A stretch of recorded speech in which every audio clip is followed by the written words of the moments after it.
hands-on training tayo mga kasalon. So, yung ating trainee, dalawa kami maggugupit. So, dito, ako ang maggugupit sa una. At ipinapaliwanag ko siya kung paano humawak ng gunting at suklay at paano yung gagawin. Yan. Kasi woman's hair cutting ang gagawin namin. Si sir kasi ay barbero, so kailangan matuto siya sa paggugupit sa babae.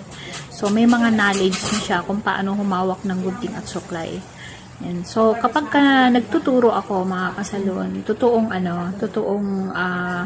tao yung aming ginugupitan. Hindi kami gumagamit ng dami kasi mas maganda kapag totoong tao yung aming pagkaaralan.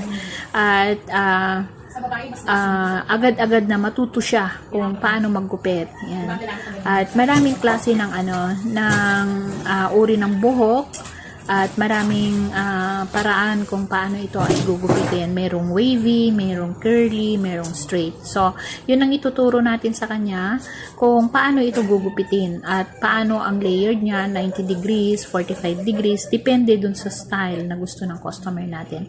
At ang customer namin, ang pinag-aaralan namin ngayon ay pixie cut. Ang pixie cut ito ay barbers, kumbaga sa lalaki. Pa-barbers ang way ng paggugupit. And 90 degrees ang paghatak pataas. Depende dun sa taas na gusto ng customer. Yan. So, yung mga gustong mag-aaral, gustong matuto tungkol sa paggugupit ng babae, nagtuturo tayo, one-on-one po. Tutorial po tayo. Pwedeng pa isa-isa or dalawa ang ating estudyante. Okay lang po kasi mas matututukan natin pag mas konti. Kasi pag mas marami ay hindi natin matututukan ng gusto.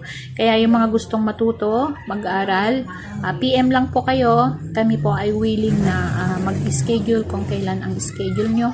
Kayo po ang magbibigay ng schedule para i-appointment namin kayo at ibibigyan namin kayo ng special na pag-aaral. Ayan. So, lahat ng style sa hair cutting sa babae, mapa-pixie cut or barbers, mapa-wolf cut o bob cut, lahat po from level 2 to level 3. I-off ko muna to, sir, ha?